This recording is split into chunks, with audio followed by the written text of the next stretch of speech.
শুনানি ফের সুপ্রিম কোর্টের প্রশ্নের মুখে রাজ্য জুডিশিয়াল অফিসারদের কাজ নিয়ে প্রশ্ন। রাজ্য প্রশ্ন তোলায় বিরক্ত প্রধান বিচারপতি। আগের দিন পর্যন্ত বিচার হলে ভোট দেওয়া যাবে স্পষ্ট জানিয়ে দিলেন প্রধান বিচারপতি। নাম বাদ গেলে সুযোগ থাকবে আপিলের জন্য অবসরপ্রাপ্ত বিচারপতিদের নিয়ে বেঞ্চ গঠন। কতজনের বেঞ্চ গঠন সিদ্ধান্ত নেবেন হাইকোর্টের প্রধান বিচারপতি। এই নিয়ে আইনজীবী এবং তৃণমূল সাংসদ কল্যাণ বন্দ্যোপাধ্যায় কি বলছেন আমরা শুনে নেব।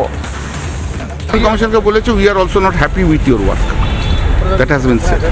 কোর্ট বলেছে যে ইমিডিয়েটলি আমাদের বলেছে to approach the high court chief justice, he will look into the matter and pass his direction, and that directions will be followed by the election commission.